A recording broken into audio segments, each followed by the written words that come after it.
The 7 years of plenty had passed, and the shadow of a great famine fell across the world.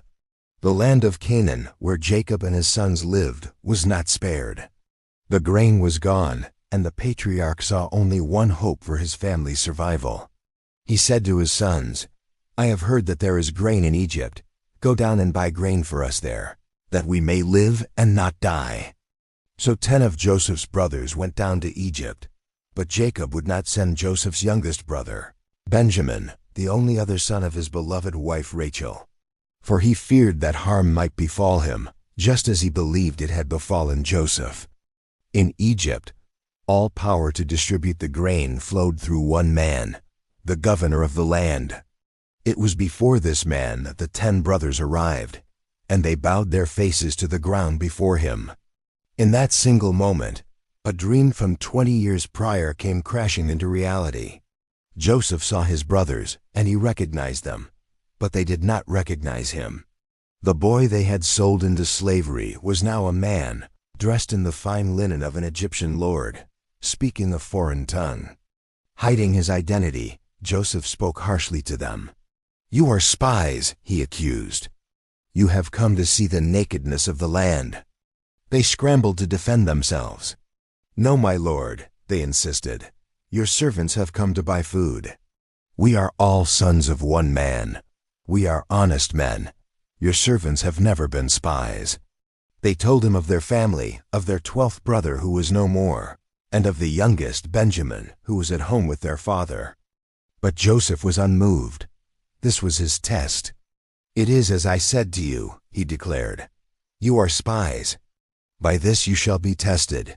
You shall not go from this place unless your youngest brother comes here. Send one of you to get him, while the rest of you remain in prison." He put them all in custody for 3 days. On the 3rd day, he offered a revised plan, a test of their compassion. "Do this and you will live, for I fear God," he said. "Let one of your brothers remain confined in prison, and the rest of you, go and carry grain for your starving households. But you must bring your youngest brother to me. So your words will be verified, and you shall not die." The weight of their predicament crushed them.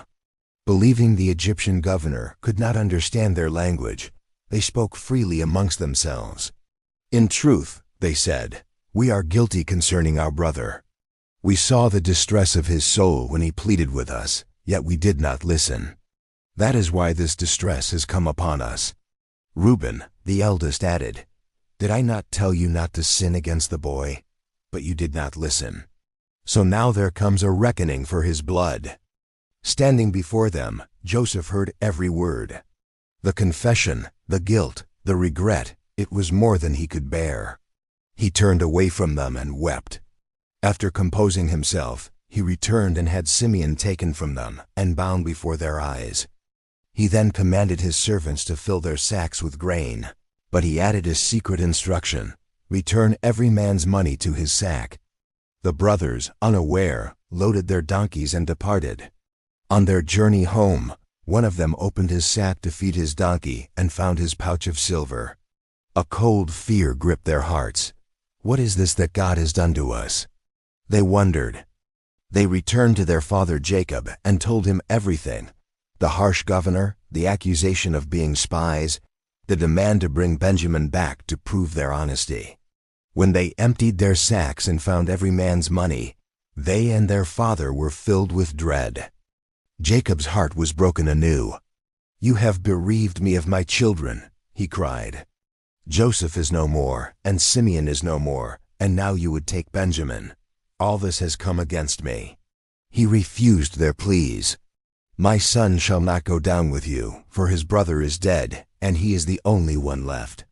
If harm should happen to him on the journey, you would bring down my gray hairs with sorrow to the grave." The family was safe for the moment, but the grain would not last forever. They were trapped in an impossible choice, and Joseph's test, born of 2 decades of pain and wonder, had put the fate of his entire family and the character of his brothers in the balance.